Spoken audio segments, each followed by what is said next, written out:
get started now.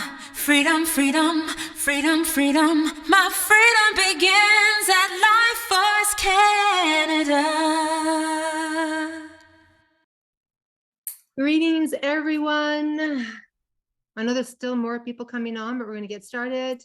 Welcome to Life Force Canada. I am Karen Klassen. Thank you so much for being here with all the threats happening in the world right now. So-called climate change, 50-minute cities, social credit system, transgenderism, weather modification, global financial shift. We've all heard it, right? We are here to educate you on how to become immune from everything in the collective. We are rising up out of a fraudulent system, false identities, and remembering the power within every man and every woman. You are so powerful and they know it. And as you reclaim your inner power, your inner sovereignty, you step into self-governance, which really is all about self-responsibility and becoming self-reliant. Before we move into our amazing presentation today with Jaymie, yes, I did mention that it is the first day of spring. We do have some updates. Now, as with spring, there is a time of renewal and a time of rebirth and a time of letting go. Speaking of rebirth, I'm not too sure how many of you saw in the Life Force Canada Telegram group that Sandra is no longer with us here at Life Force Canada. I want to let you know that she has decided to step down from Life Force Canada. It is a sad day for me. I have cried my tears for the past couple of days when she made her announcement to our leadership team. For those who for those who are new here, Sandra and I co-created Life Force Canada in September of 2020. I asked permission if she would be okay if I shared her resignation letter, because she has been a very big part of Life Force Canada.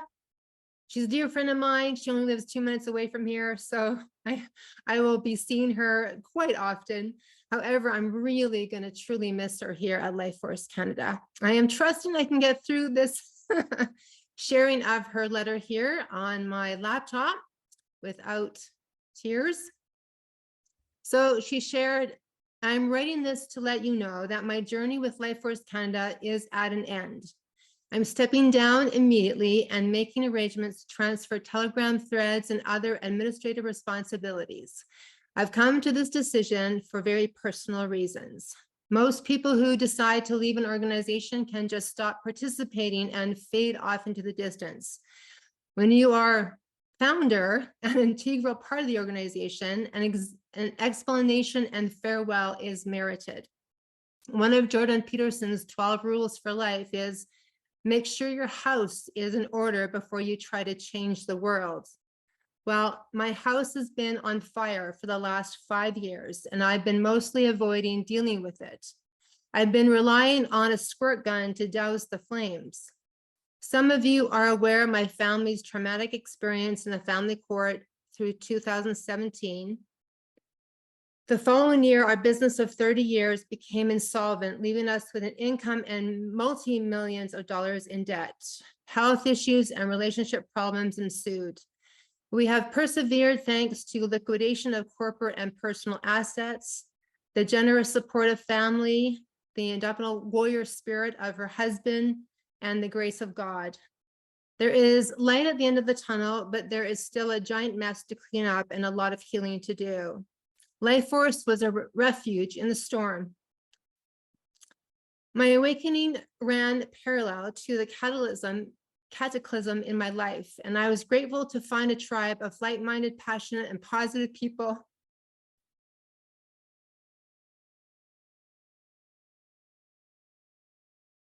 with whom to build a movement for a better world. I was grateful for a distraction in the midst of a situation in which I felt quite helpless, and also allowed me to believe that a positive and beneficial outcome is possible for the world. As many of you know, my relationship with Life Force Canada has been complex. I was able to act in a variety of capacities, including productions for UNN and UN Canada and the PGSD liaison, along with co-hosting regular Monday and Tuesday calls and facilitating the communication forum, which was the media think tank. A series of rather shocking shifts necessitated the reorientation of Life Force Canada. And over the past year, a new vision and mission of creating sovereign communities has evolved.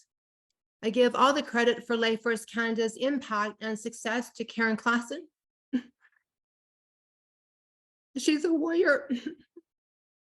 She's a warrior goddess, a fearless leader, visionary, inspirational guide, and teacher who is singularly responsible for captaining this amazing movement through the turbulent waters of controversy to setting sail against the current. She has steered this ship brilliantly, and it will be her remarkable skills and motivation that will keep the winds in the sails.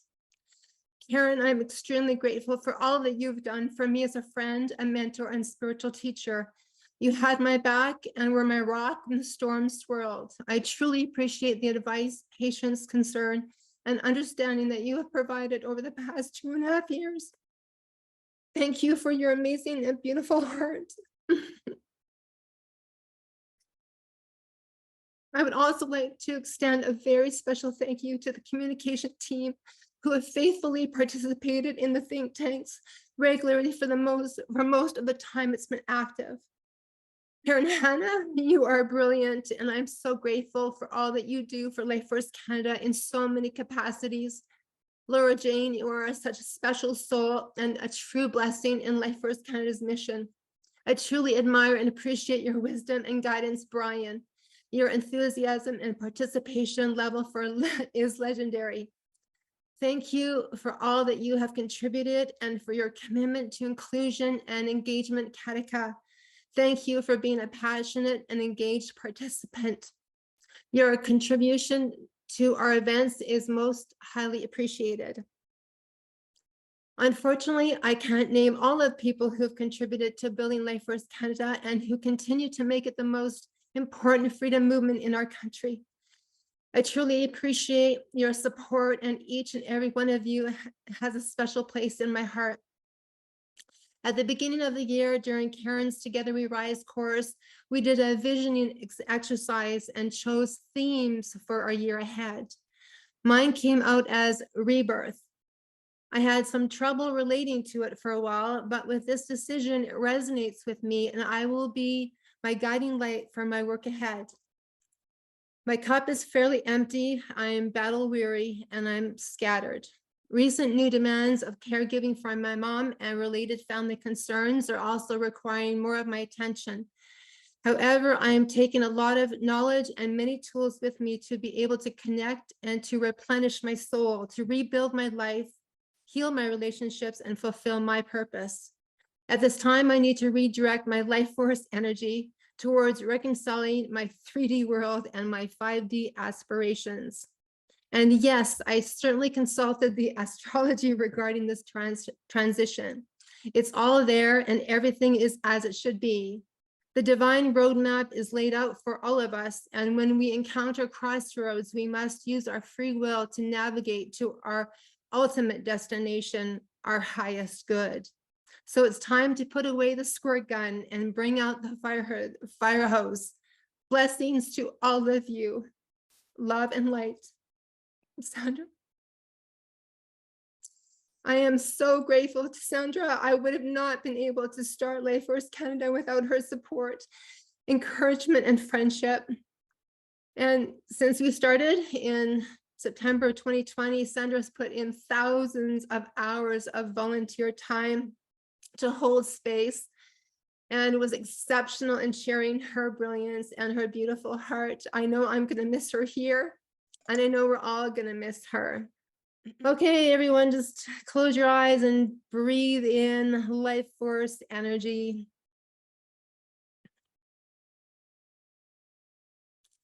Laura Jane is now our Monday night co-host who will be assisting me, and Karen Hannah and Laura Jane are so great at answering questions in the chat that I don't get a chance to see.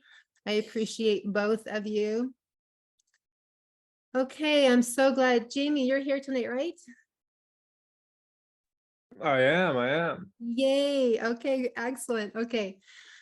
So imagine everyone eating real natural food from your own soil, going for a river float, and then watching the sunset on your mountaintop, not to mention the wood fire saunas, and spending more quality time with people you love, and you have an automated economic engine that pays your bills. That is the off-grid dream that's become a reality for two brothers, Jaymie and Shelby, who created the Zen Sanctuary, I trust I'm pronouncing that correctly, which is located in Rock Creek, BC. So today we've got Jaymie, who is going to be sharing with all of our members today about why it is time to leave their restricted cities and suburbs, and the steps that you can take to living a life that is really in alignment with your soul and nature. Jaymie is a serial entrepreneur. He was a founding partner of Habitat Botanicals, which he successfully exited when they were acquired by Pella.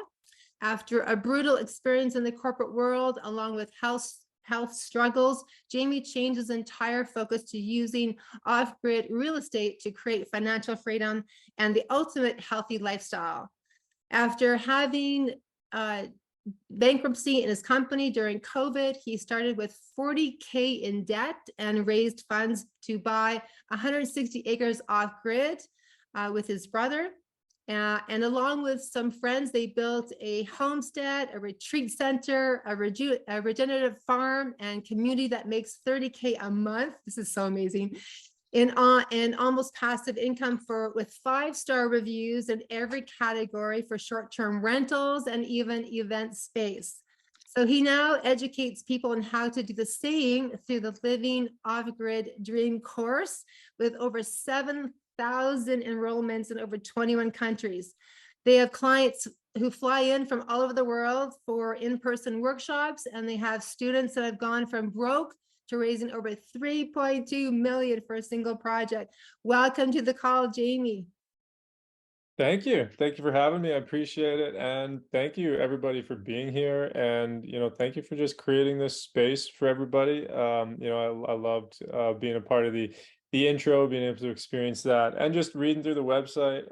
I feel like I don't need to preach to the choir at all. I think today we can just really focus on the actionable things that I might be able to help folks with to get where they might want to be. Perfect. The room is yours.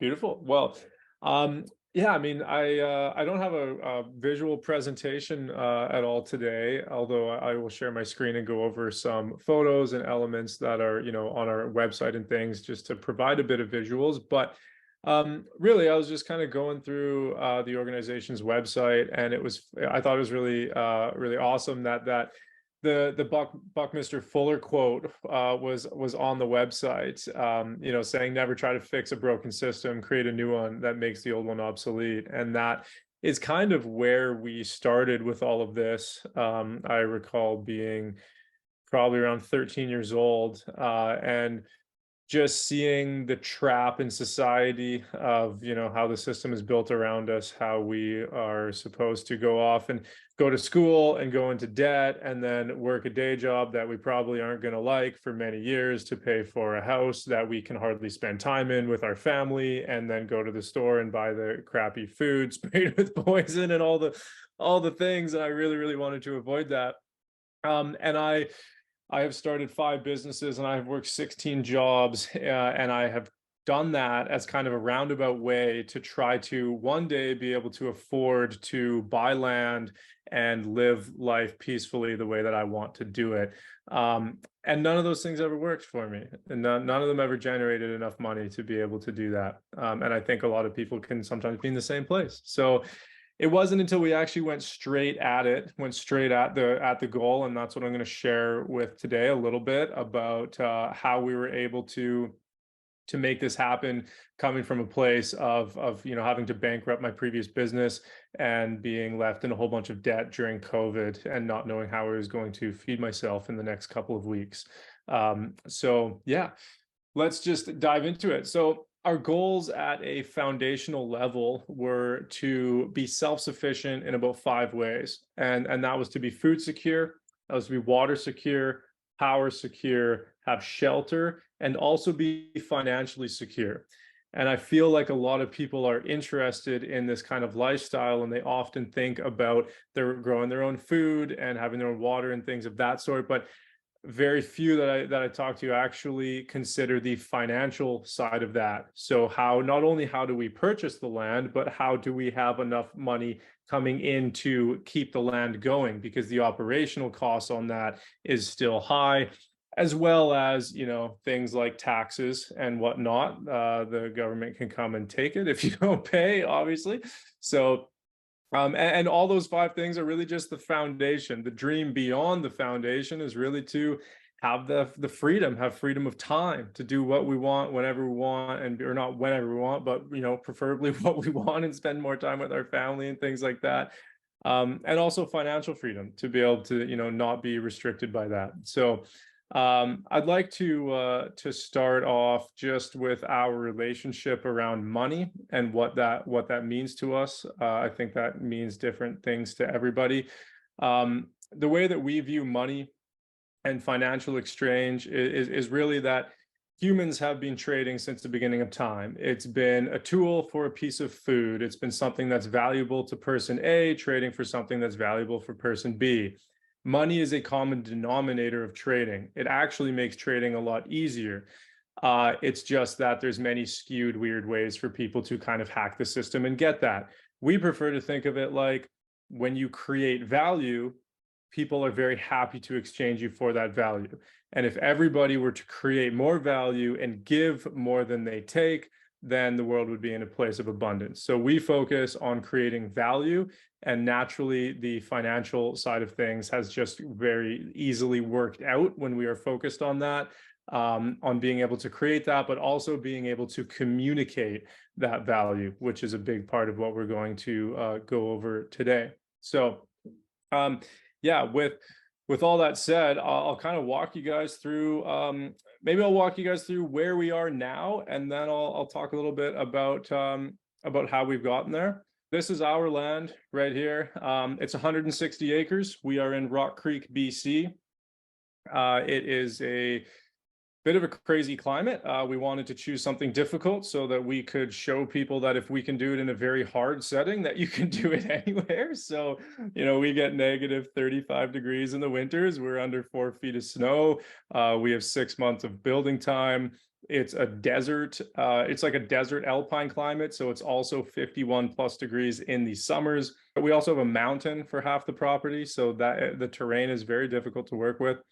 And this is kind of, you know, just some images of what it looks like and kind of what we do there. These are all a couple of years old, so things are definitely a little bit better now. But yeah, essentially that's where we're at. The journey has been a crazy one. Now we have tiny homes coming in this year, 2 brand new tiny homes. We have 6 new rooms coming in for volunteers and staffing. We have full-time folks living on the property that are permaculture designers, designing and building out the farm and growing food in the garden. We have Red Seal tradesmen that are there to help build everything, and so on and so forth. We have about 11 different funding options that we use. That could include partners, investors, donations, crowdfunding, financing, banks, loans, credit, family and friends, joint ventures, and more. So out of all of these, we prioritize these by basically, I'll just say that the system has never liked us. You know, we've been self-employed. It's been very difficult. We've always had really bad credit and whatnot. So going to a bank was never really like an option for us. So we needed to find more private ways of doing this.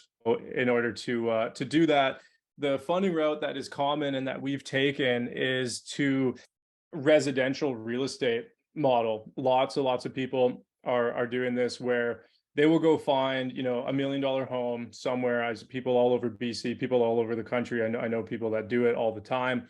they'll go find, a single family home for $1 million. They will buy that. And how that works is they'll partner with an investor, and the investor will pay the down payment, and they will co-sign for the mortgage. And then the person that is, initiating the deal, they are responsible for cash flowing the property. So they're responsible for managing that property. Usually they just put it into, a long-term tenant comes in and they just rent it out, kind of thing. So normally what's happening with that is people are going to end up buying $1 million home, and they're going to rent it out, and they're probably going to make, $30,000-$40,000 a year as a long-term rental. And that's very common. People are doing that all the time. So it seemed obvious to me that if people were willing to do that, then it would be fairly easy to find somebody to actually help us with rural property, with buying rural land. And the reason for that is because you can buy rural land for a lot cheaper in a lot of cases. And there's way more opportunities to generate income on it and create value with it. So for example, if you're in a residential home, you kind of have two options. It's really going to be long-term tenant as a renter, or short-term rental as Airbnb, which kind of, messes up the living situations and housing prices and things for people in those communities. So with rural land, you could do long-term rentals, short-term rentals, you could do storage, you could do event space. Like, people will rent your barren property with nothing on it for a wedding, for example. They'll bring everything in and bring everything out, and you don't really even need any infrastructure. You could host educational workshops. You could do dozens and dozens of different types of farming. You could do all sorts of different things. So there's dozens of ways to generate income. So as an example, we bought property for about 215,000, about 160 acres, and we are doing about 30 grand a month. So instead of somebody buying $1 million house to make $30,000 a year, they could buy a off-grid piece of property for $500,000, and they could make $300,000 a year. So they're spending half as much, and they're making 10 times as much. So it just kind of makes sense financially, and that is why it's been relatively easy to gather, an investment partner for this. And the deal for that is we usually stick around a 30% to 70% ownership. So we maintain majority ownership, we maintain 70%, and we write in a buyback clause, meaning that you could effectively think of it as a long-term loan. So somebody can come in, buy the property for you, essentially, you manage it and pay the mortgage and increase the property value. And then from there, if you want to, in future years, you could buy them out, which we are now 2 years in. After taking on a partner in our project, we are now signing agreements to buy them out, which is the fastest that I've ever seen in any venture that I've ever done, which is pretty cool. So on the other side, just to solidify why somebody would do that with somebody and help somebody buy property like this. Another good example is, I went over kind of the cash flow example. I'll also go over the equity example. So a lot of times, people that are interested in financially getting into real estate, they are going to go and buy kind of like a rundown family home, and then they're going to renovate it, and then they'll rent it out, right? So the family home's already there. They buy the property, it has a family home on it already, and they're just renovating it. So the infrastructure is already there. They're just doing some cosmetics. They're changing the paint, they're changing the outlets and changing the fixtures and making it look better. So that's like going from a number 8 to like a number 10. Like, you're just improving it by like 2 points. Whereas with off-grid real estate or barren property, you're coming in and there's nothing there. So you're going from 0 to 10 instead of from 8 to 10. So you're giving 10 points of value. And that shows in how the equity plays out. Because if you were to go flip a home and try to sell it, for example, most people who flip homes are pretty stoked to get like a 30 to 50% increase in equity. Whereas we bought, for 215,000 after putting in, drilling wells and, building infrastructure and building, an economic engine on it, which I'll talk about later, growing food, having structures and whatnot, teepee, workshop, all the things. It's worth probably now about $1 million. So that's almost a 500% return or increase in equity compared to residential dwellings. So there's lots of upside to be had. And that is where a partner gets their equity. So we had a partner that came in and did that for us. And they they came in and they helped us out with the down payment, and they co-signed for the mortgage because our credit was really horrible. And now they have just sat back and not really had to do anything, and their value went up by 5 times. So that answers the question as to why would somebody be willing to do this? That's why. And how we communicate all of this is through a business plan, financial projections, and pitch deck, which we offer our clients, all of ours pre-filled out already with the actual numbers that we use for this. So it's all templated. So we try to make that as easy as possible so you can take that and put your details into it, whatever your vision is, and then you should be off to the races. So yeah, that's kind of how that's exactly how we got into the property. There are other ways of getting into property. A lot of our clients are using owner financing deals. So there's lots of older folks that, you know, have property. There's people on our street that have done this even here, and people all over North America, all over the world. So basically there's a couple different options that happen. One that's very common is, you know, an older person owns a large chunk of property. It takes a lot of effort and it takes finances and whatnot to even take care of that property. So they're looking for younger families to be able to, you know, come in, or just somebody to help them out, to be able to come in and start to basically do owner financing, where you would pay like a monthly amount, and then you know, that person gets to stay on the property and live there until they pass, but they also get the help and the financial income from somebody else that's going to come help out with the property now. So that's one option, where, you know, the previous landowner actually gets to stay and live on the land.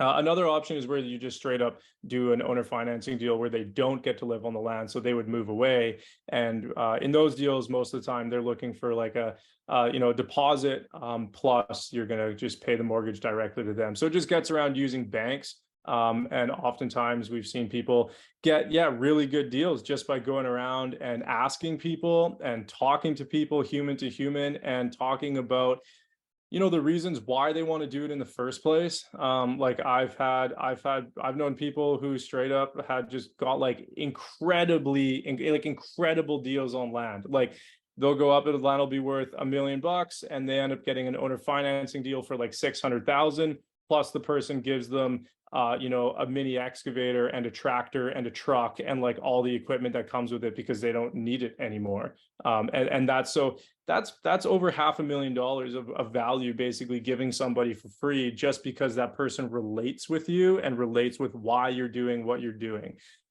which is a big part of all this. So those are the two main ways to basically get land. I think a couple of good things to go over might be routes to pay the land off. So, you know, some people might not be comfortable with, you know, taking on an investor or something, and this might allow you to take on financial help in a much shorter term fashion, where there's a more immediate payback. Or if you had the money, but you didn't want to you know, allocate all of that towards property, then you could use some of these methods to buy land and get the money out very quickly, so that you still have your nest egg in cash, but then also have the land. And so there's 3 main ones here.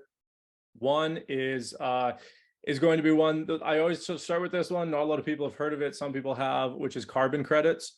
So we have 160 acres. Our trees are quite small. Our soil is absolutely dead, basically. And we were quoted at $150,000 worth of carbon credits. Now, what a carbon credit is there's carbon banks, and both individuals and companies are now paying these carbon banks to offset their carbon footprint. So these carbon banks will come out to your property, and they will do an assessment and measure how much carbon the land is storing. And then they will take that back to their bank, and someone will come and buy not the rights, but they'll, you know, buy, I guess so, the rights to that carbon specifically to offset their carbon footprint. So the downside of this is that once you do that, you're not allowed to cut down any trees. So it's kind of like the opposite of logging. It's like you are getting paid to keep your trees instead of take them down. So that's an interesting option. So yeah, we bought land for 215,000 and we were quoted at 150,000 for carbon credits. So it almost pays itself off in carbon credits.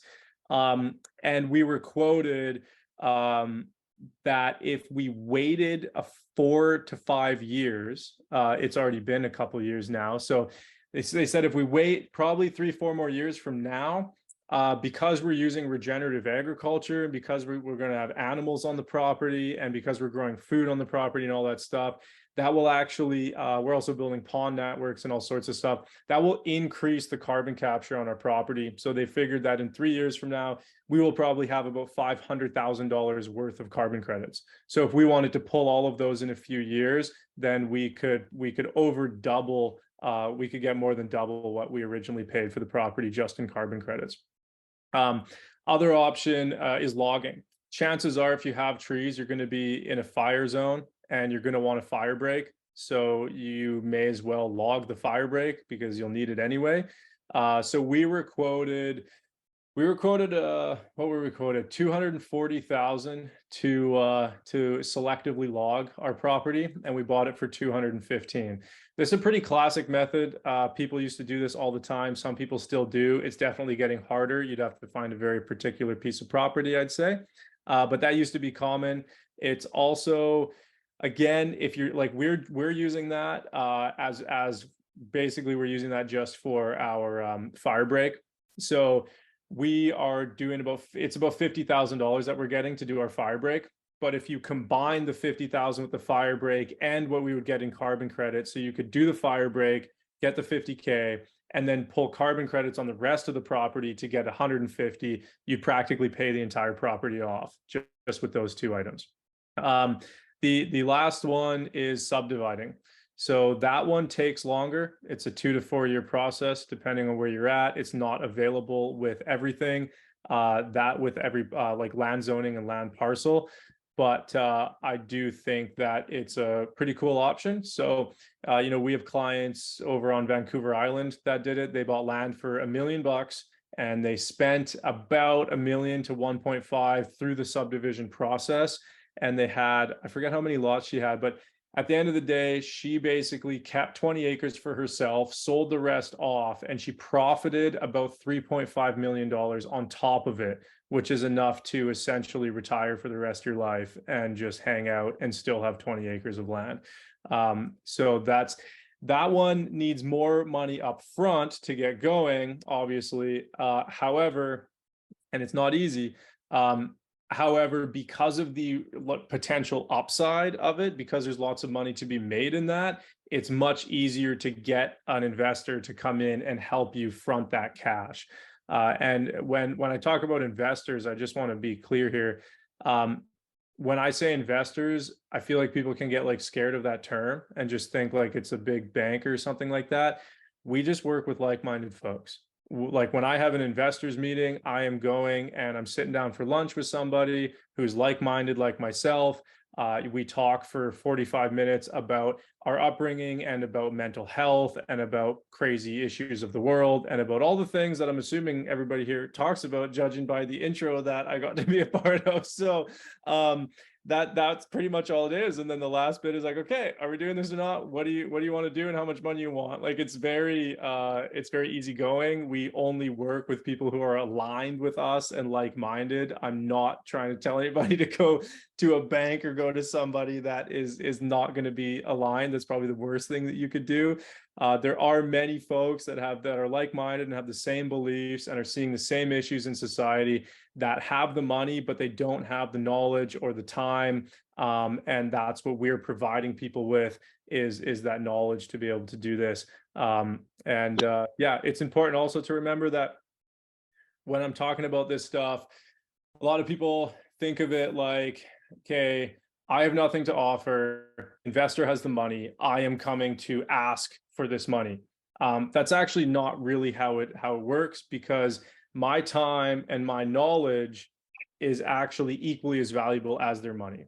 if not more, because without this, it's just not gonna work. So it's actually both of us coming and giving our value, throwing that on the table, and then working out a deal. Everybody's coming together to work together and offering value. It's not like you're going to beg for money. It's you're going to offer your value and give somebody an opportunity to work with you. Yeah, so that's pretty much how we did that. And those are some of the systems that we use to get people into property.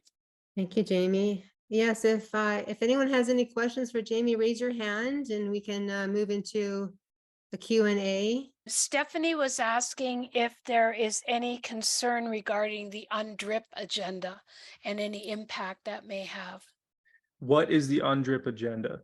I think everyone needs to know your background too. I think it would be great for them to know your lineage. You're part of the Grassy Narrows band in Ontario, correct? Yeah, Shelby and I are. Yeah. Yeah, so I'll share. Okay, if I do this from the top, there is some harsh content warning. Is that okay? Absolutely. Okay. Shelby and I are status Indian. Our lineage is from the Grassy Narrows Indian Band in near Kenora, Ontario. In the 60s and 70s, they were dumping mercury upriver, which came down and toxified all of the water there, essentially. And for those of you who don't know, when humans ingest mercury or animals, it essentially makes us go insane. So our grandmother went insane, and then they took her a province over and put her in an asylum. Where she was raped by one of the staff members, and the product of that was our mother. And then our mother was a part of the 60s scoop, which is when the government was essentially systematically removing Indigenous children from their culture and placing them with white families. And that's why we ended up in BC. Our mom kind of did her best to keep us involved with the Indigenous community and culture growing up, going to medicine wheels and potlucks and things of that sort as best she could, but never really felt like home, never really felt like we had that like support of family and culture that she was really looking for and that we were. But Shelby and I got really lucky. And as we went through our own kind of mental health journeys that were pretty extreme in our early 20s, we came across Vern and Mumsy, elders from Inchuk Nation in north of Pemberton area. And they were really, really incredible to us. And Vern passed away about 6 months ago or so now, but we studied with them for years. And yeah, they helped us out a lot. So yeah, that's kind of our Indigenous history. We still have family on the reserve that we have never met. We've been told not to go there, that it's not safe, not to tell anybody. We've been told not to, if we do come there, not to bring any children, all sorts of stuff. I have visited, and it's, yeah, I've lived on 3 reserves, and I can say that one's definitely the worst. It's such an incredible story. I'm so glad you took the time to share. I am so grateful for you being here. I love what you have created, from where you've both been to what you're offering the world right now. What an incredible journey. I love the idea of what you mentioned, how people are looking for, especially seniors or the elderly who have very large acreages or farms, and they need assistance. What a beautiful time right now. I think that there's going to be a lot of people that are going to be traveling into the country looking for people, and being the attraction magnet of knowing that we can be here to serve, we can be here to support each other. And I remember the Veterans for Freedom, we were interviewing them as well, and they said there's going to be a lot of the farmers that are going to be looking for people and to create community so that they can keep their farms. So I'm really glad that you mentioned that. Thank you. I appreciate that. Yeah, I do just want to say I don't follow the news like at all, like ever. That's good. That's good. Neither do So I do apologize, but yeah, I would love to be educated on the like a brief description of the Undrip stuff going on in BC, so I can kind of feel out what that might be. I'm assuming that has something to do with like the Indigenous like land back kind of movement. Yes, taking back their land. Yes. Laura Jane? I think the biggest thing about Undrip is that it's being led by the United Nations, which is they're underneath it all. And as a result, what I think they're hoping to do is have a lot of land with the native take back, that eventually they feel that that process will fail and they will come in and scoop up the land. That's a real high level, rather cynical look at the process. Yeah, so here's a couple thoughts. One, I never base my current decisions in the current moment on something that I don't know whether or not that's going to happen. Basically, you make your decisions with the information that you have at the time, and that's the best you can ever do, right?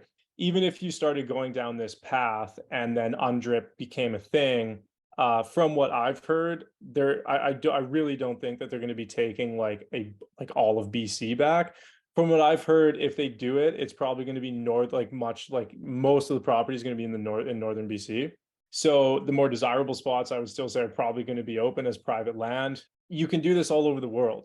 We have clients in 21 plus countries. So, you want to go have a place to live in Mexico or Costa Rica or Portugal or Spain or like somewhere else, like this works everywhere. So you start going down this path and you are looking to, find a partner, raise some money or whatever, and get into some land. That land can change. Maybe it happens, maybe it doesn't. And you can just, get land at a different spot.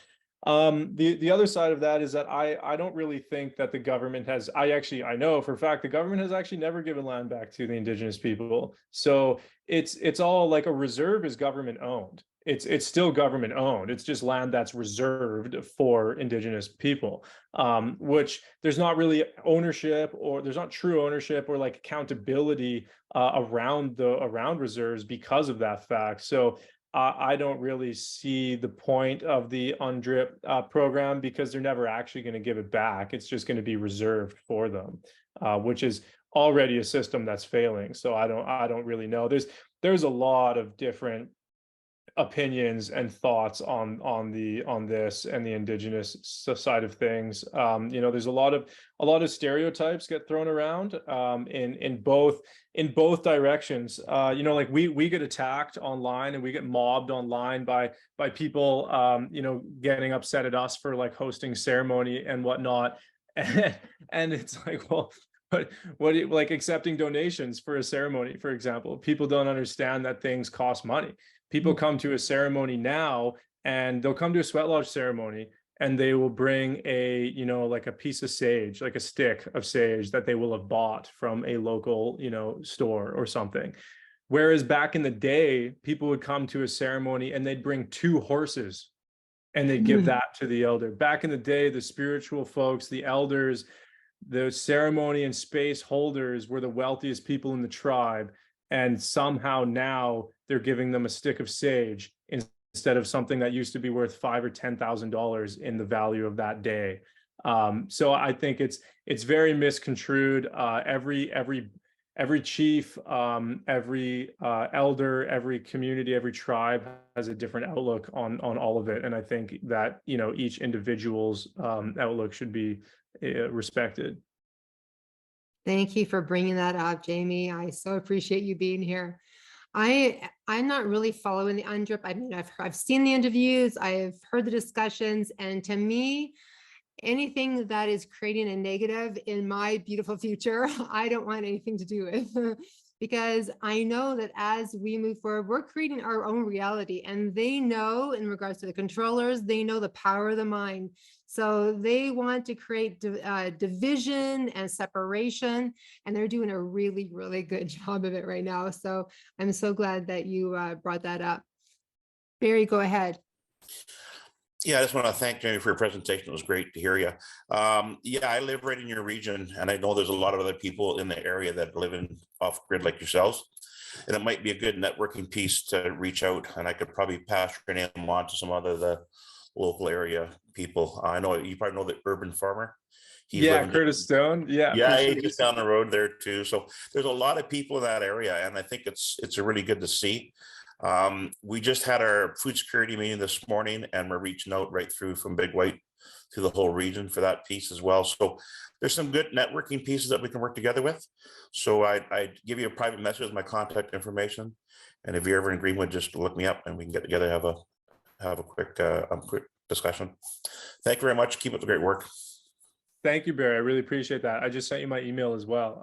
Yeah, I really appreciate that. That sounds really awesome. And thank you for doing what you do. And I am in Greenwood from time to time, so I'll definitely let you know and we can do that. Beautiful. So that was kind of covering some of the financial side of how to get into land. I could talk for hours and hours. So I'm curious to see what people think they might be most interested in. Some topics might include, let's just share this again and see what folks might be interested. So creating a funding plan. So clarifying your vision and having a solid plan. This is a really important one. Your vision and being able to communicate your vision and your why behind what you're doing is when people ask us how we did this, I honestly think that this is the most important thing that we've ever done. All we've ever done is talked about our vision and then basically said that to people, clarify it, and then broadcast it. And that has attracted all of the right people to us so that we're not going out and trying to find people. We attract people to us. So for example, with investors, this is all I've ever done. All I've ever done is really clarified exactly what my vision is and then broadcasted that to people, and people find us, and it acts as a filter to find like-minded folks to come work together instead of working with people that might not be so like-minded, which can end up in not good situations. So how we do that is a 4-step system. It's vision, problem, solution, and ask. So that is talking about the higher vision, right? Like, let's imagine you sit down for coffee with someone. This is exactly how it worked for me, by the way. I went for coffee with someone for a completely random different reason, hardly knew this person. They ended up, basically putting the down payment down and co-signing for us to buy land. So how that conversation essentially went was sitting down and just being pretty conversational about it. Be like, imagine what it would be like to just buy some land and just get out of the system and just hang out and just have our families and community up there and grow our own food and just get to spend our days doing, X, Y, or Z. So you're talking about the vision. People are just daydreaming. It's awesome. They can add in what they, what is a part of their vision, then drop into the problems. So all the issues that are going on in the world, which is like, why do we want to do this? We want to do this because the food is just getting sprayed with crap and it's all pretty much poison. We lack a real sense of community. The mental health issues are at an all-time high. Like, and then talking about a personal story. Have you personally experienced those problems? So, for me, I've been through crazy mental health stuff, super high stress in like the corporate world that I never ever want to go back to, crazy digestive and physical health issues, all sorts of stuff. So talking about those in the problem section. So we've done the vision, we're at the high in the vision, then you dip down and you go low into the problems, and then you drive back up into the solution. So how is what you're doing with this property going to solve those things?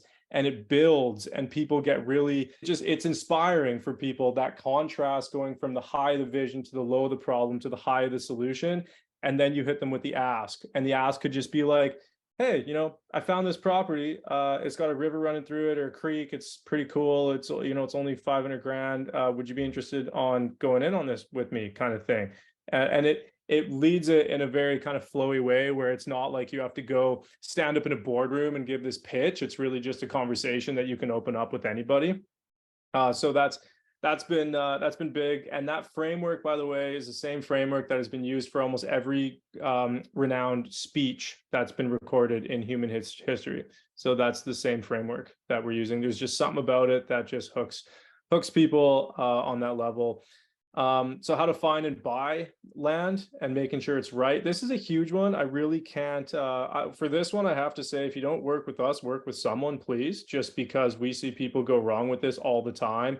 We have friends that have, bought land in Grand Forks and they bought in a flood zone. And it was fine for 10 years. And then all of a sudden it started being 2 feet underwater every single year. And then, we have other friends that bought on the similar elevation to us, and they didn't check any of the neighboring wells. So they drilled 2 wells, both had no water, and now they can't sell the property because nobody wants a property with no water on it, and they can't use it either because they have no water. We have people that have spent millions on building, full retreat centers and homesteads, And then they tried to open their economic engine side to like host retreats and stuff. And the local governing district just shut them down because they were in the wrong zone. Those are really hard mistakes for us to help people through after the fact. So it's much better to get in with somebody who can help you on that before. And again, if it's not us, just talk with someone and know your stuff before you get into it. So by the way, for any of these things, please just throw questions in there. I'm just trying to do like a quick run through of this stuff, and then I'll go through any questions. An economic engine, the difference between this and just a regular business is really the automation side of it. So that would be how do you plan and systemize an engine on your property that just basically continues flowing whether you are there or not, to generate income so that you can live the life that you would like to live, and so that you can pay for everything to be built out on the property that you would like.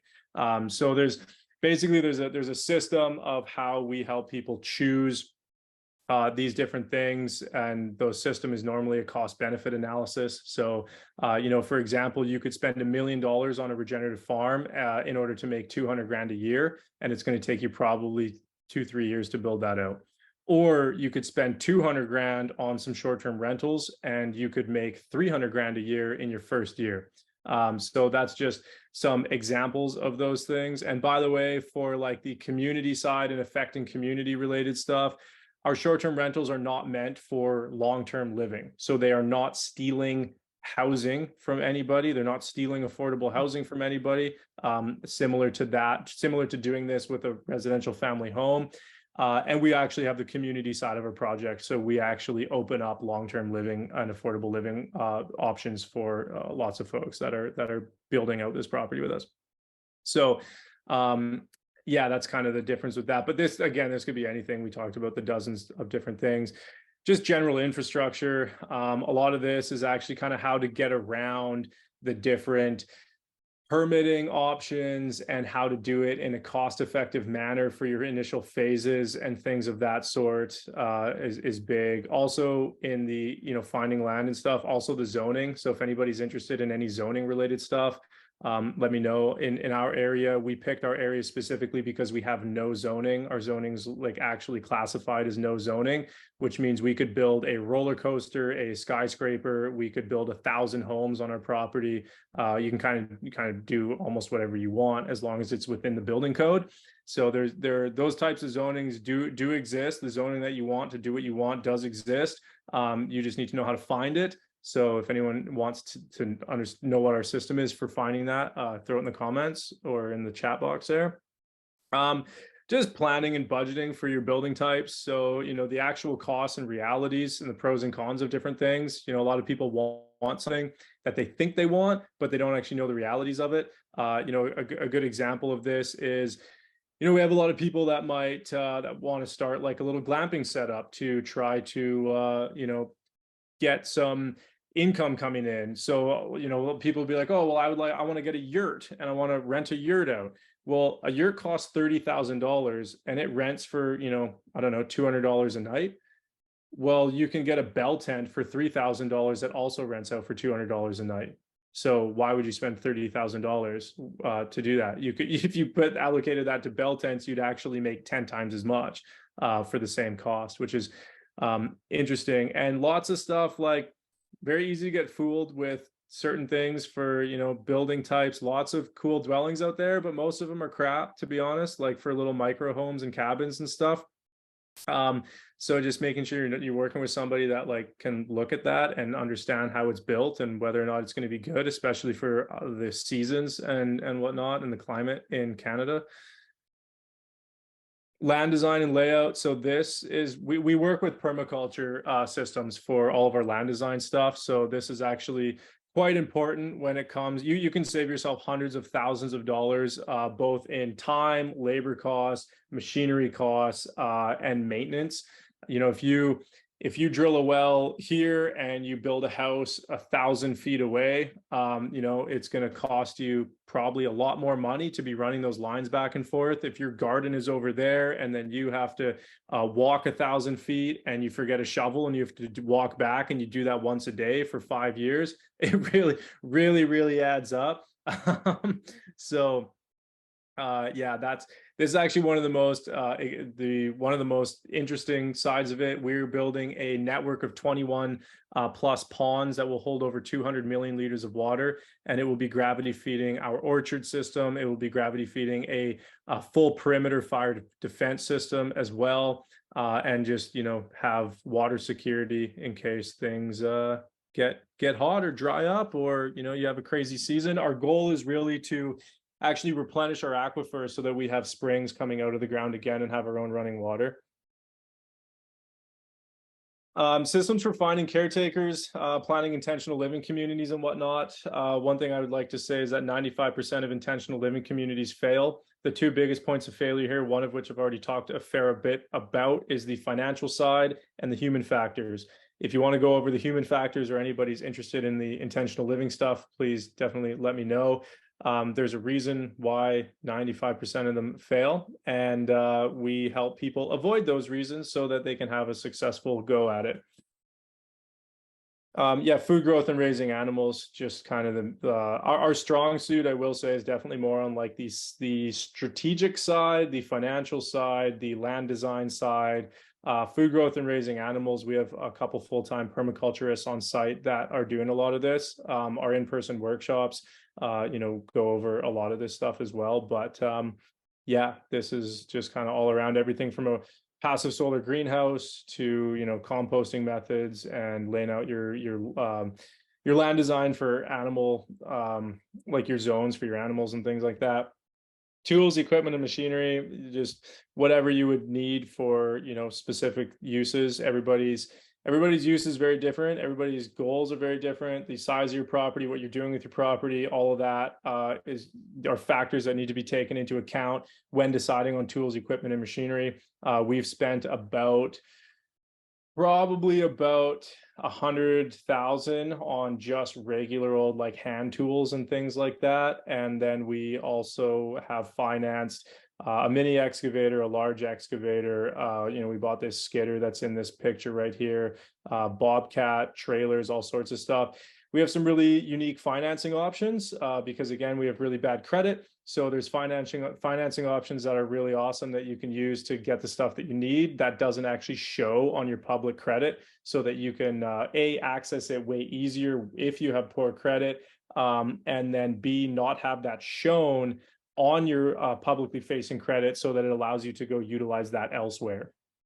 And then just community connections and resources. So we have free Facebook group if anybody's interested in getting into it, just to be a part of it. And then we also have private groups as well for anybody who's in like our VIP program, where you get personal help with me twice a month.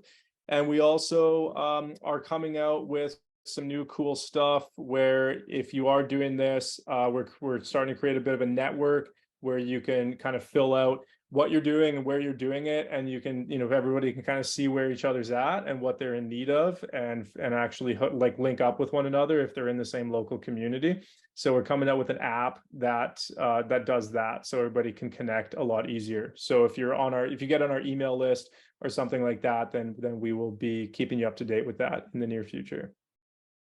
I think your course is exceptional. What is the cost of it? Cost of the program is $397. It is in US. We do have payment plan options, I should also say. So you can get into it for as low as like $77 a month kind of thing on like a 6-month payment plan. If you need a 1-year payment plan and want to bring that down to like $40 a month or so, we also can do that. Or what would that be? I don't know, maybe even less. We're super easy going on the financial side of it. We're really just trying to get this information out to be so that people can have access to this. People take the program and turn around and tell us that we should be charging $5,000 for it. We just don't want to do that. So that's why it's priced the way it is. You know, and all that money, we're not, you know, just taking it and doing, you know, random stuff with it and going on vacation. Shelby and I put every penny back into the property and back into our vision, back into spreading this, back into reinvesting into our clients' projects even, and, you know, as much as we can. And we also pay people very, very fair wages, above average wages, to make sure everybody is well taken care of on our team. We also have a book too, if anybody's just interested in getting a book. I think it's like between 10 and 20 bucks, depending on the version of it that you want. And that's just it's a strategy book. So it's a lot of the stuff we've gone over today, but a lot more, basically what we've gone over today, but times that by probably 4 or 5. And it's a quick read. It's a fun little read. It's just strategies. It's not like here's the step-by-steps on how to do it. It's just the strategies that we've used to help change your mindset and realize, wow, this is actually possible. The course is step-by-step guidance, whereas like, here's exactly what you should do in order to achieve this kind of thing. We've tried to, lots of courses out there are very fluffy. We've tried to make ours very specific and very actionable. So just to clarify for everyone, you and Shelby it's not an intentional community that you've created.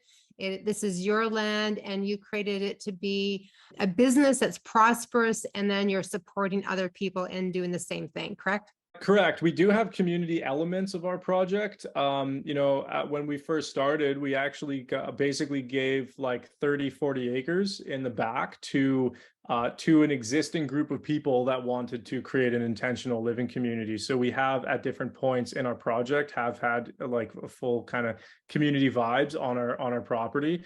It's still, the community thing is an interesting conversation because from my perspective, a corporation or company was created as a legal way for people to come together for a common goal.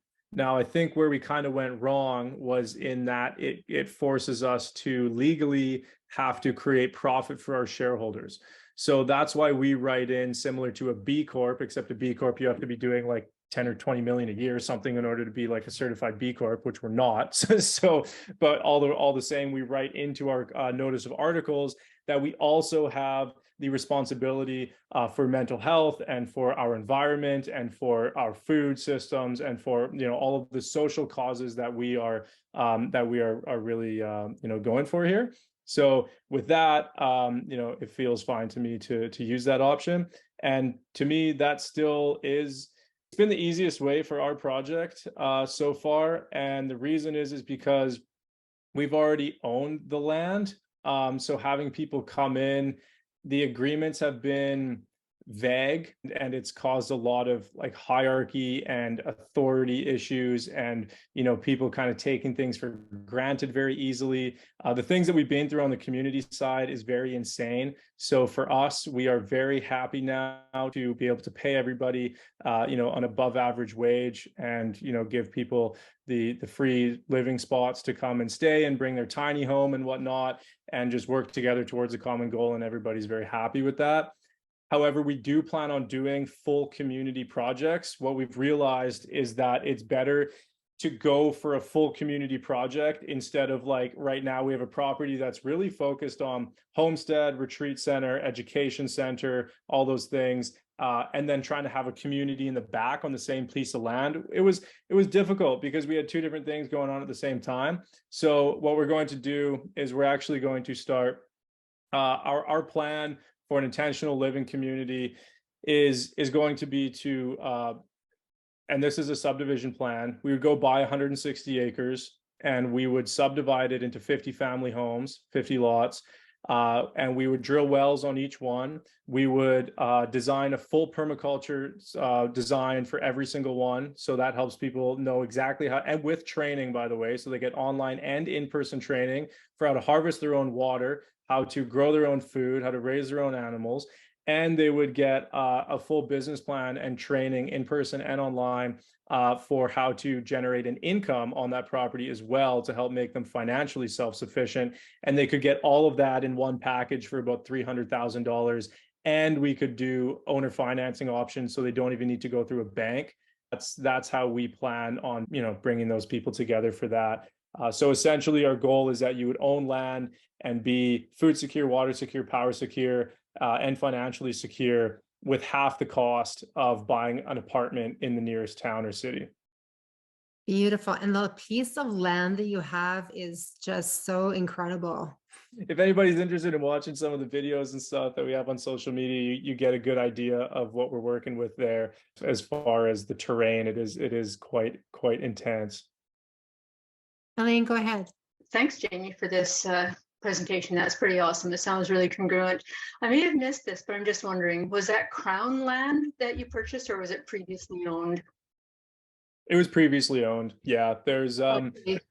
I don't really know of any way of actually purchasing Crown land. You can apply, like we've tried to buy some of the land around us, and you can apply for it, but it's just really rare that you'll actually get approved. You know, there are a lot of talk about people wanting to go off grid and like kind of the old, not really wives' tale, but what they used to do, if you put a fence up and raise some chickens, then you can technically own that property. The only place I know of that actually happening, I believe, is in like the Yukon or Northwest Territories. And they only grant it to like a small handful of people every year. So it's quite an application process. So we don't like giving our power away to somebody on the other side of the desk when it's kind of like a lottery thing like that. That's why we don't really work with a lot of government grants. We just don't really care to be dependent on that. We'd rather be fully independent and keep all of our own control and power in our decision-making process. So for that reason, we just end up going and buying private property using private partners.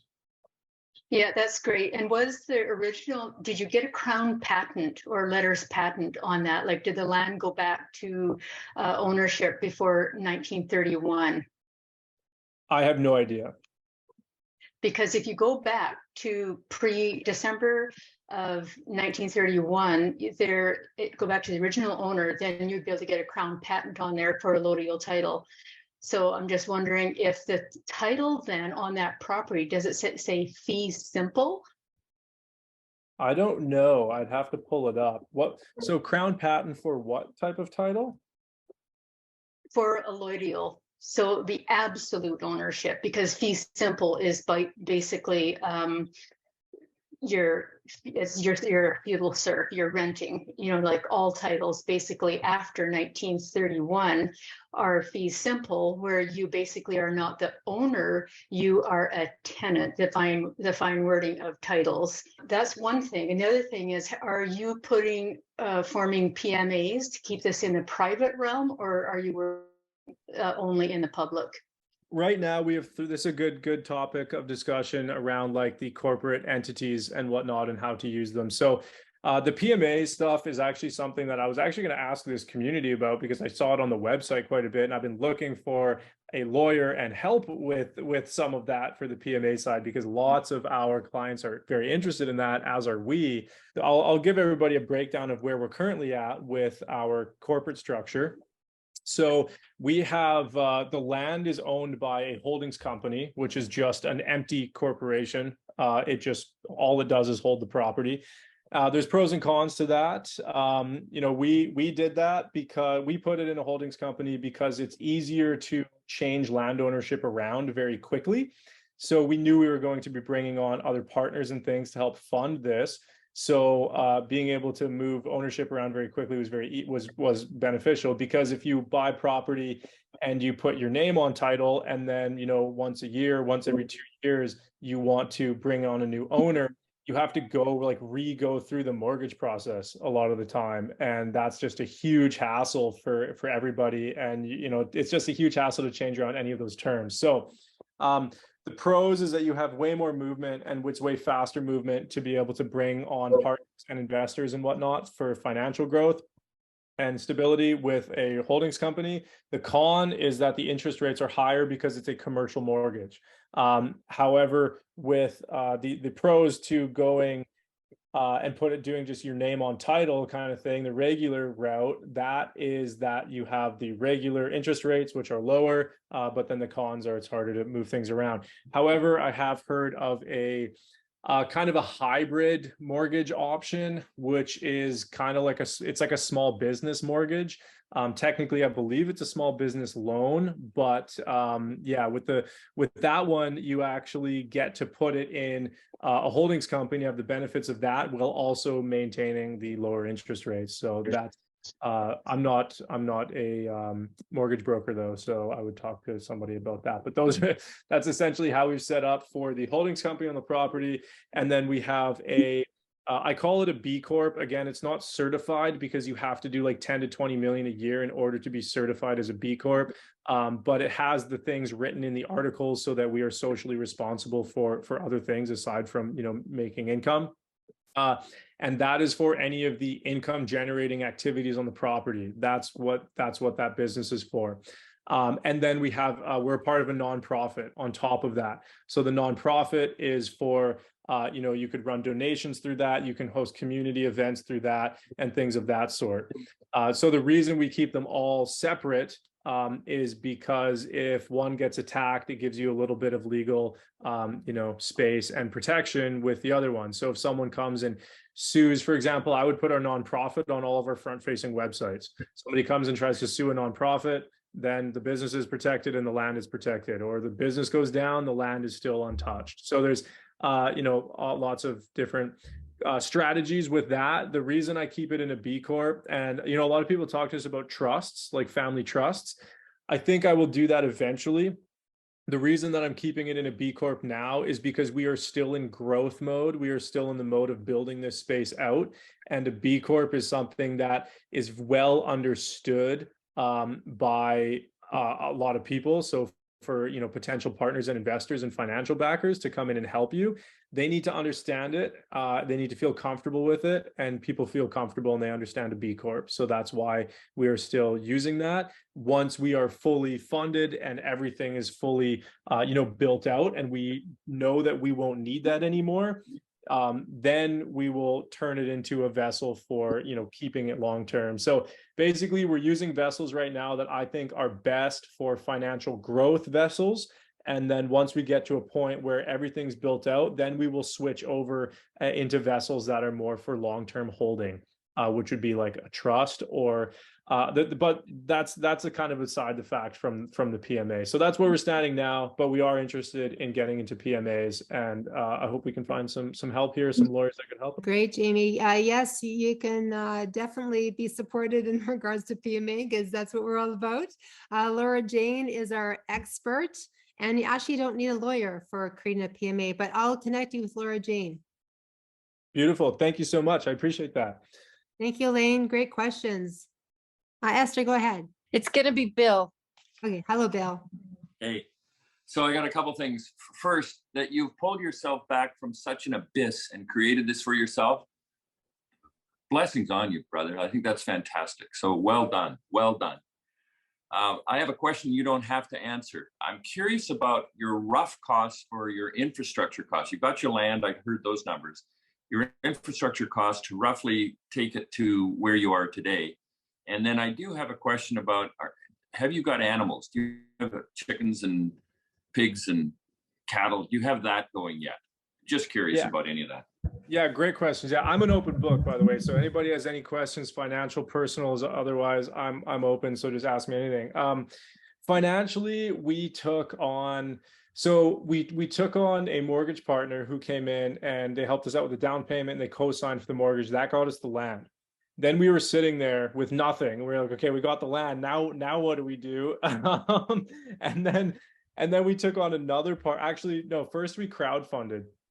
So we crowdfunding is like, once you have land, it's pretty easy to generate income on it. Also, if we had known what we know now, we could have been generating money on it like way sooner to be able to build it out. So for example, if you got a mortgage partner, got into property, you could, throw it up on HipCamp pretty quick and just start getting people coming and camping on the property to bring some income in. And then you could reinvest that into putting in some bell tents. And then those bell tents would get a higher nightly rate. And then you could, keep getting some money coming in, and then you could invest that in a sauna. In like what we call wow factor. Wow factor is something that attracts people to your property. And then you put the sauna, a little hydrotherapy setup in, and then now your nightly rates have doubled. And then now you're probably, if you had 5 units like that with a little hydrotherapy spa, that's roughly what we have. You'd be doing like 20 to 30,000 a month, probably, if it was like nicely set up, which should be, if managed correctly, should be enough cash flow to be able to start to build out some, fairly significant infrastructure. and then just continue to increase and diversify your cash flow from there. So we diversified ours. The reason we went that route is because you can diversify faster. It tends to be the fastest route to get off the ground. Compared to my example of like building out a full farm, that's going to cost you millions. It's going to take years, and it's much harder. And you have to drive your produce out. So if you're like way in the bush, like we are, it can be more difficult. Whereas having people come to you is kind of easy, and it really links together well with all sorts of other models. So for example, you could diversify your income. What if they hit COVID up again, right? And then HipCamp and Airbnb and stuff comes down, so they're like, no, you're not allowed to travel. Everybody's scared and whatnot. We opened up during that, and still were able to do this. And the cool thing about doing the short-term rentals and stuff is you have dwellings, you have housing that you can offer volunteers. So when you need help, you can get help, and people are happy to come use it. You have something valuable to offer people in exchange for their work hours. So that's awesome. Also, you could diversify into retreats and events. So if someone got shut down, like nowhere accepted weddings during COVID. We did, because we didn't care. So we had people come in and book the entire place out, and all the same infrastructure that's needed for an event like that, or retreats or whatever. We've hosted ceremonies and healing retreats and breathwork and meditation and psychedelic retreats and all sorts of stuff. So the infrastructure is very versatile for that. And when you have people coming to the property, and then you start growing some food and having cattle and things like that, then you actually have your customer base coming to you a lot of the time, instead of you having to drive out. So they all work together like cogs in a machine, that work very seamlessly. So that's how we started. And how much we started with for our project was about 350,000. So that was we had an investor come in after our crowdfunding campaign. A crowdfunding campaign we did about 60,000 with. And then after that, because that got our name out there quite a bit, we had about $60,000 worth of donations in the first 2 years. And that was almost entirely like machinery, equipment. We had guest stays. We had a teepee donated. We had wall tents donated for guest stays. We had a $10,000 sauna that was used and donated to us. We had a golf cart. We had all of our kitchen appliances almost. We had all sorts of stuff. We had people offering us heavy machinery. We have $15,000 worth of steel beams for like any kind of construction we want, like wood and lumber, all sorts of stuff. And not to mention volunteers. So about $60,000 worth of donations in the form of materials and help in the first 2 years as well from that. And then yeah, we had the 350,000 from an investor. Cool. What are your visiting hours? Because I'd like to come up and take my partner with us and go up there and have a look. Yeah, that'd be awesome. We don't do visiting hours at the. We kind of made the mistake at first when we opened. We called it like an eco resort because we didn't know what else to call it. To be honest, it never felt right. But we just had to throw a name on it, so that's what we did. And then we started calling it a sanctuary. And the reason is because it's our home. It's sacred space to us. And we don't want people just driving up like randomly and being like, oh, hey, like it's not a hotel. But we do have tour days. And if you're a part of the program, you can come if you're not a part of the program as well. But if you're a part of the program, you get a free tour day. So you can come up and, I'll walk you around the whole property and give you the full tour. And then we do in-person workshops and stuff as well. Our model's pretty much all education at this point. We're doing very well financially with the education side. So at this point, it actually doesn't make sense for us to even rent out any of the like rental units that we had. So we just fill them with volunteers and stuff. We actually prefer, rather than renting stuff out at this point, to just offer it to good folks. If you want to come and just bring an offering, which is kind of our indigenous custom, you just bring an offering to the land and the space holders, and you can just come and stay for a night in one of the wall tents and hang out. I love it. Thank you very much. I appreciate your time. Yeah, of course. Yeah, so if you want to do that, best thing to just get engaged with the community, stay up to date. We will be releasing, we already have workshop dates. If anybody's interested in coming for an in-person workshop and learning all of this and getting absolutely everything that we offer, and then actually being there in person, very welcome to do that. And then, yeah, if you just want to come up for like a little land tour kind of thing, then yeah, get on our email list and stay up to date with our stuff, and reach out every couple months and see where we're at. And then you did have a question about animals and stuff too. So basically chickens is all we've had so far. And the reason is because we only have, our well is only 8 gallons a minute. So we can't even handle cattle. We don't have the water to handle cattle right now. So chickens are the best start to, I mean, you could do ducks and stuff too, but like heritage hens is what we're going with. And they're the best start. You can still regenerate the soil quite a bit with like a chicken tractor and heritage hens.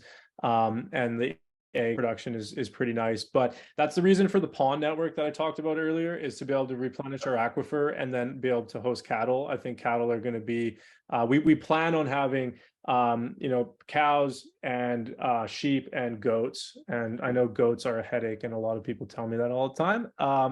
But they're the only ones that will eat down all the brush, and we need that to be eaten down for wildfire protection. So we have kind of an 11-stage wildfire protection plan. It will be, from what everything that I've gathered and the consultants that we've worked with, some of which are world renowned, it will be the most elaborate natural wildfire suppression system on the planet when we're done.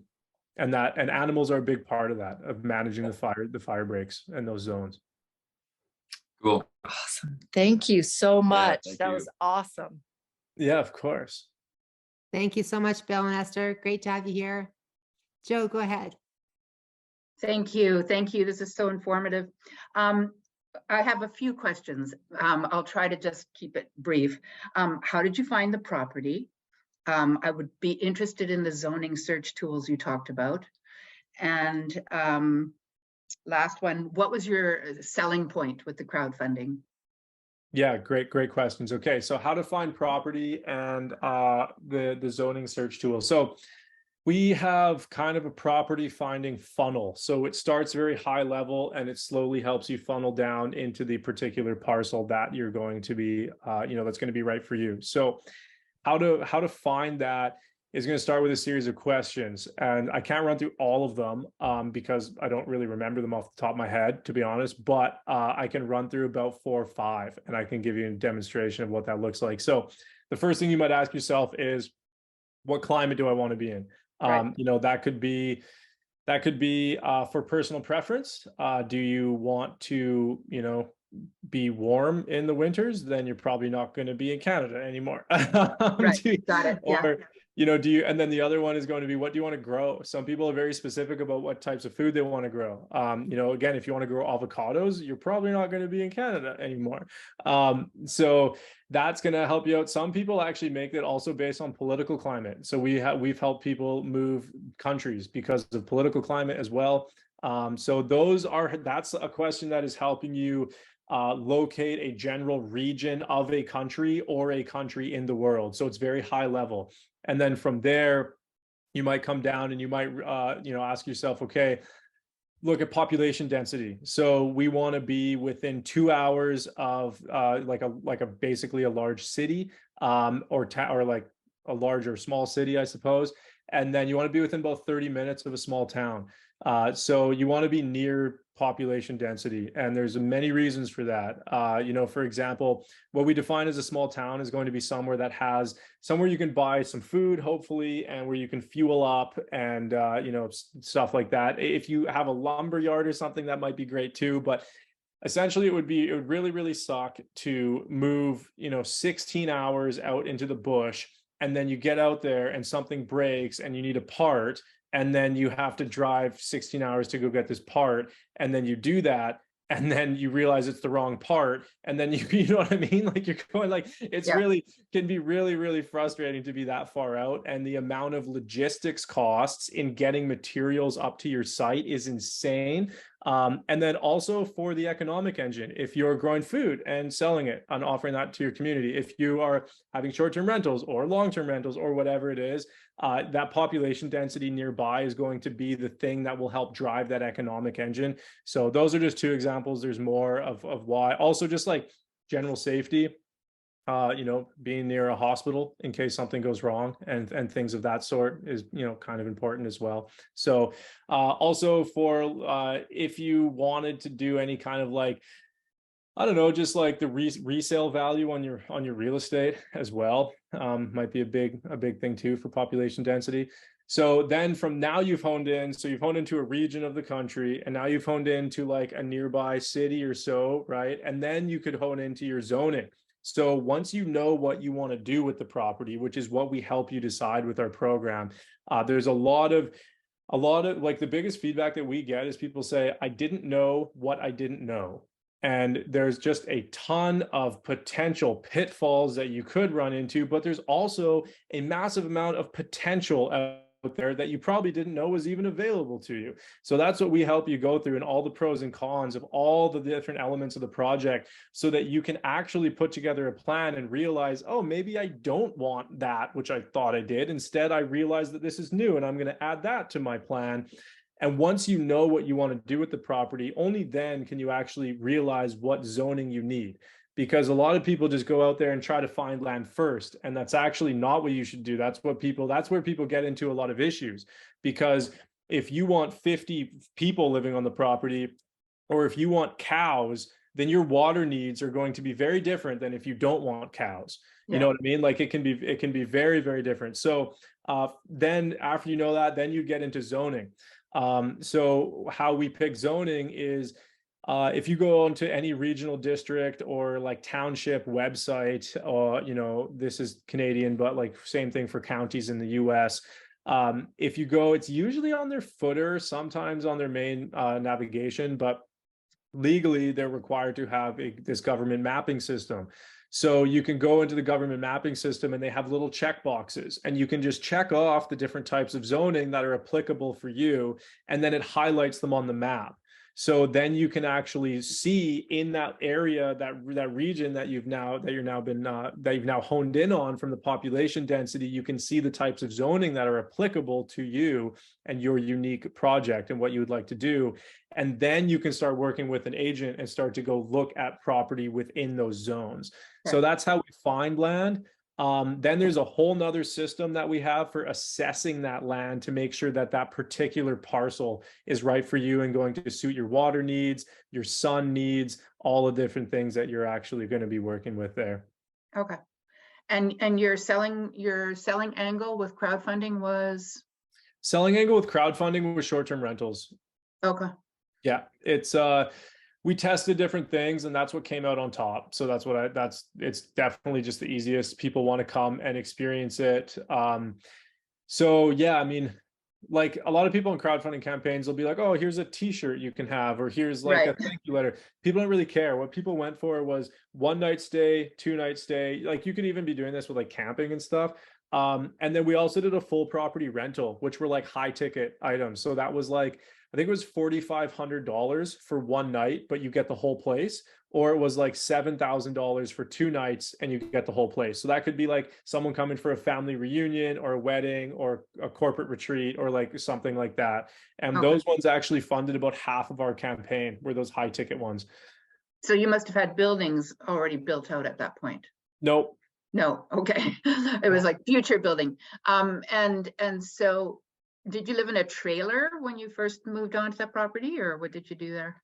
That's a great question. I lived in the back of a shipping container. So something that we help our clients work on now is, that's one mistake that we made for sure, is that we did not make ourselves super comfortable right off the bat. And that's one thing that we do recommend for all of our clients now, is to make sure that you're comfortable, because it makes the going a lot easier, especially when you're in the bush.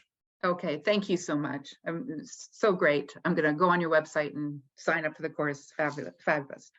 Beautiful. So, sorry, go ahead. There was one thing I wanted to mention just about the dwelling stuff. Something It's basically a joint venture. So there's lots of interesting opportunities with joint ventures that people can use, whether you're looking for a dwelling for yourself or whether you are looking for or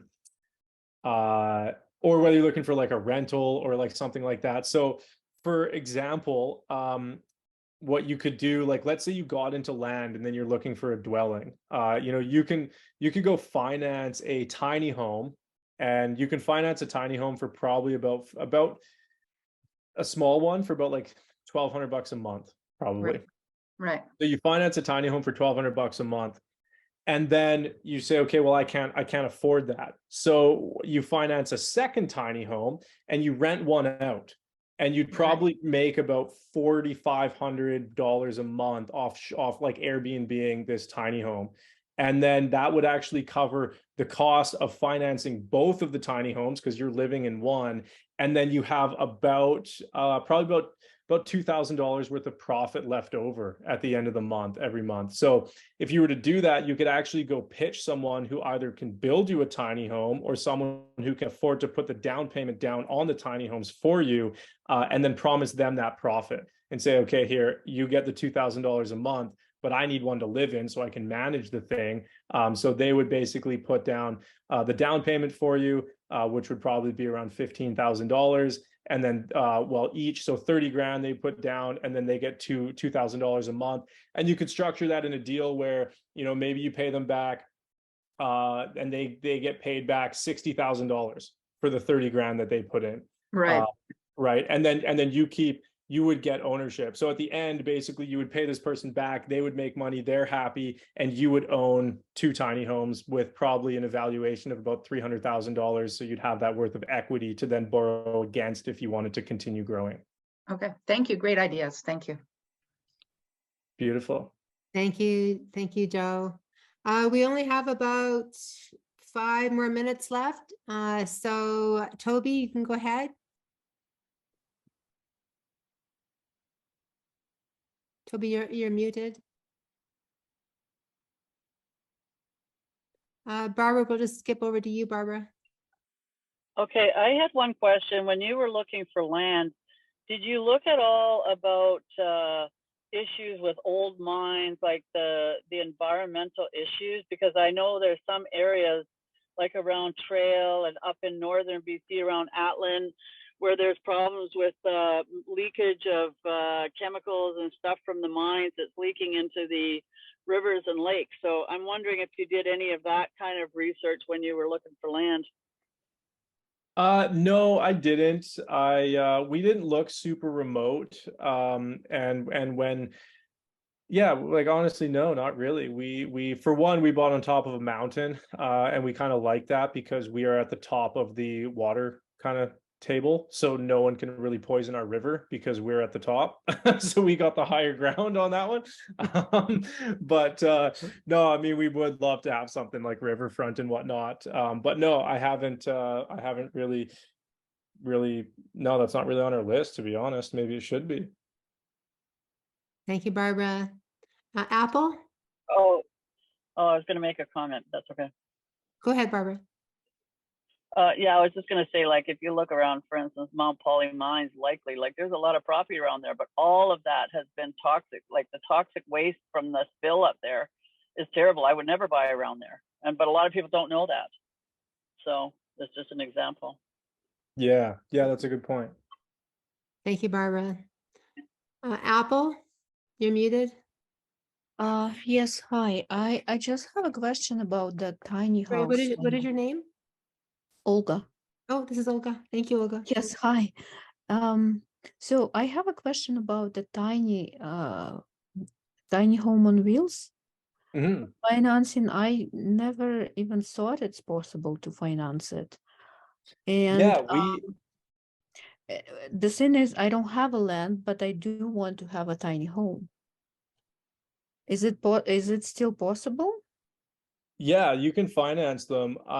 It's like some people think it's like by company because different companies offer financing and some don't. But we actually have a really great financing guy that we use for all of our stuff, and get really, really creative with financing. There's all sorts of cool stuff with financing that people don't really, understand. Like, for example, I'll give you an example of creative financing, because you see that on our website and things that we help with, and people don't really know what that means. So, for example, there's financing companies that are new and they start up, and what they do, their whole game plan of starting a financing company is to offer 0% financing for like 3 to 5 years. And they will do that just because they'll get all these customers, and then they have this huge list of customers after a few years, and then they sell their financing company to a big conglomerate and they make a bunch of money. So they actually don't make any money off you as the person that they are financing to. You're just on their list of customers so that they can sell the entity. So that's an example of creative financing, where our financing partners will go find these people like that in order to get us the deal on 0% financing. And they have, a lot of them have lower barriers to entry and stuff as well, and they can get very creative with how they present your financials, which they had to do with us because our credit was bad.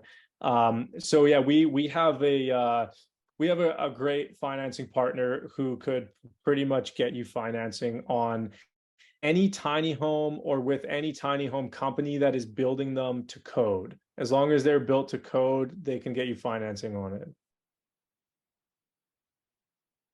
Good, thank you. And when are you planning to do that community where you're saying, is it in the long run plan? Yeah, that is like, right now we just like to focus on one thing at a time. We don't want to end up splitting our focus too much and then not achieving anything. We'd rather make acute progress in one specific area. So right now we're working on our current property still. We'll probably be doing that for a couple more years. And then we'll probably start working on, that community project. It depends. We might go for a round of funding this year and do that and try to acquire the land and start to run through permits and stuff over the, like, maybe 12 months from now. But honestly, not really sure. That project, it can take 2 to 4 years just to subdivide. So that's a long-term project. I would say hopefully we can offer that to the general public in 4 years from now. Okay, thank you. And if I take the part in your program, I can come and visit your property? Yeah, absolutely. Yeah. So we do like a free tour day and stuff for anybody who's in the program. How far are you from Edmonton? I'm not sure. How far is Kelowna from Edmonton? I know a lot of people come out. Oh, I've been there. Okay, it's not that far. So we're about an hour 45, 2 hours south of Kelowna. Okay. Thank you, Olga. Thank you. Okay, we've got only a few more minutes. Stephanie. Hi, do you hear me tonight? Yes. Yay. Okay. Just a really quick question, Jaymie. Does your financing guy have connections with anybody in Ontario for tiny homes? They don't necessarily need connections to, if you had a company in Ontario that you wanted to work with, then you can just tell them and then they can, start working with them. Pretty much as simple as that, as long as the company's actually like building things to code and stuff like that, because in order to get financing, it needs to be insured and things like that. But yeah, as long as the company's building good stuff, they should be able to do it. They have offices in Vancouver as well as in on the East Coast in Ontario too. And in Ontario. Yeah. Okay. And do you have the name of the company? I'd have to put his is there any way I can share information, Karen, like after the call?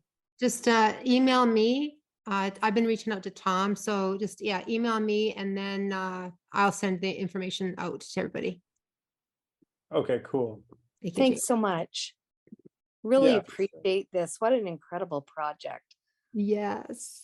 Thank you, Stephanie. Thanks. I am so thrilled to have you here, Jaymie. And I know that there's gonna be so many people taking your course because, I mean, a lot of the questions that people have for you are answered in your course as well, too. So I know that a lot of people are very interested in it. Toby? Yeah, hi there. I was just down the rabbit hole chasing Dr. Jennifer's link there, and I couldn't figure out how to get back to the Zoom call on my phone. Jaymie, have you looked into long-term lease versus subdividing?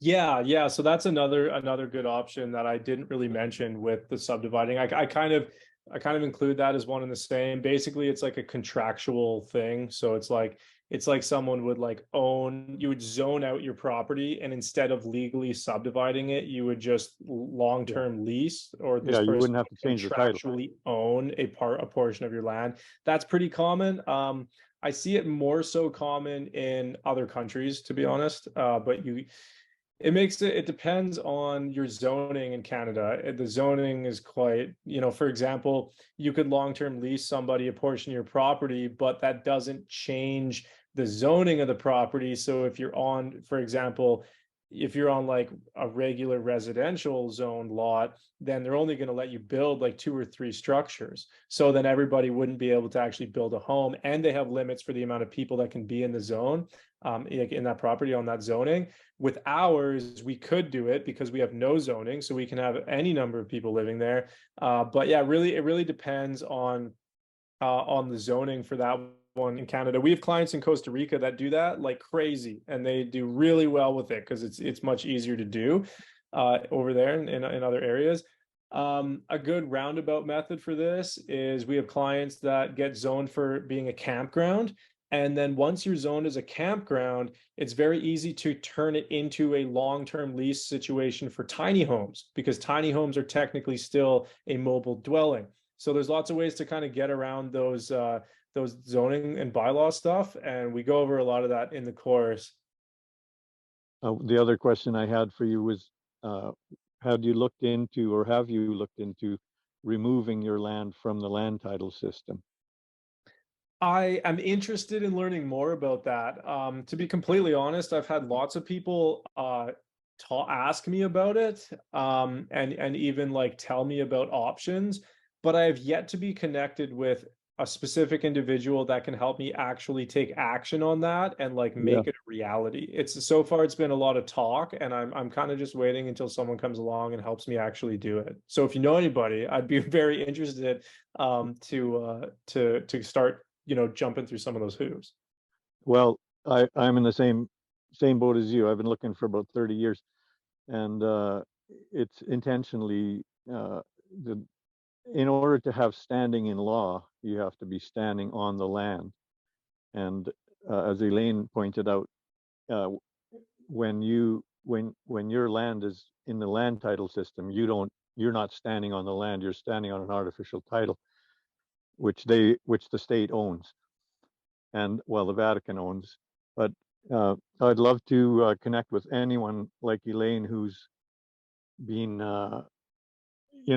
who has been researching this, and I'd love to collaborate, because that's in my 30 years, especially the last 12 years of research, that's the foundation. If we want to be free, we first have to be outside of their jurisdiction, not incorporated, not anything to do with the government. And then secondly, we have to be on land that is not within their jurisdiction.